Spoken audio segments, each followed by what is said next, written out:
किशोर जी शहर में रहते थे। उनको एक बेटी और एक बेटा था। बेटे का नाम अनिल और बेटी का नाम लीला था। उम्र होने पर पहले बेटी की और बाद में बेटे की शादी करवाई। बहू का नाम सीमा था। शादी के 2-3 सालों में ही सीमा का वजन काफी बढ़ गया था और वह पहले से दुगनी मोटी दिखने लगी थी।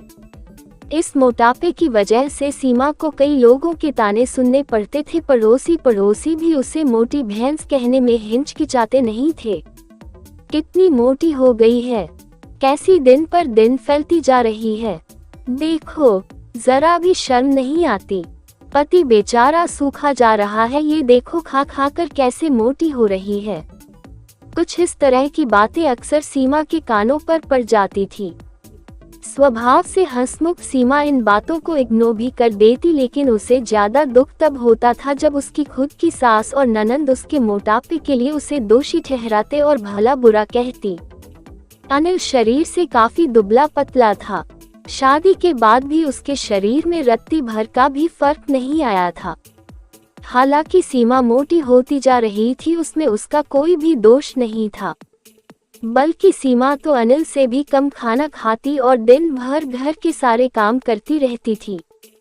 अपने मोटापे की वजह से चाहे किसी काम में कितनी भी दिक्कत हो, सीमा उस काम को कभी अधूरा नहीं छोड़ती थी। उसने घरेलू नुस्खे और कई तरह के उपाय करके अपना मोटापा कम करने की कोशिश की थी, लेकिन शायद उसके शरीर के हार्मोन्स ही थे जो उसे मोटा बनाए रखे थे। अनिल को उसके मोटापे से कोई हरकत नहीं, वह तो बेचारा अपने बिजनेस को संभालने में व्यस्त रहता था। उसकी माँ और बहन हमेशा इस वजह से सीमा को कुछ न कुछ सुनाते रहते थे और सीमा काफी रोया करती थी। सीमा जब भी मौका मिलता अपने पति से इस बारे में बात करती थी और कहती थी कि अपनी माँ और बहन को समझाओ, मैं मोटी हूँ, उसमें मेरा क्या दोष है। पूरी दुनिया मुझे कुछ भी कहे, मुझे फर्क नहीं पड़ता, लेकिन जब मेरे अपने की मुझे भला बुरा कहते हैं तो मुझे काफी दुख होता है। ऐसे ही दिन बीते चले गए। एक दिन सीमा की सास ताजी हवा लेने के लिए जब टेरेस पर गई हुई थी, तब वापस लौटते समय उनका पैर फिसला और सीढ़ियों से वह गिर गई।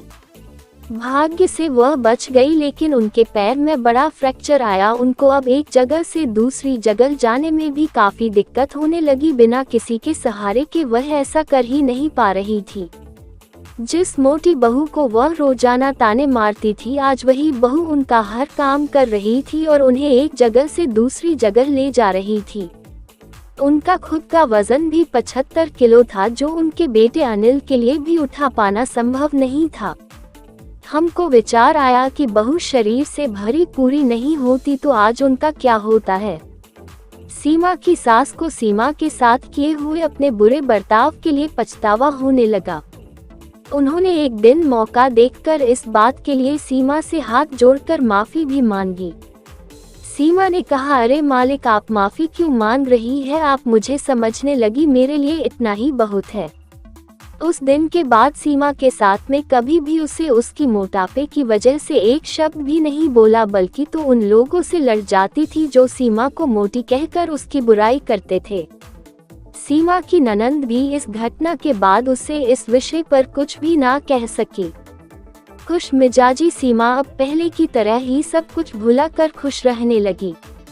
दोस्तों, हमारे समाज में, हमारे आसपास आपको ऐसे कई लोग मिल जाएंगे जो दूसरों को उनके शरीर की बनावट के हिसाब से गलत नाम देते हैं या उन्हें नीचा समझते हैं। किसी की हाइट कम है तो नाटा, किसी का रंग काला है कालिया, कोई हेल्दी है तो मोटा, किसी के बाल कम है तो टकला।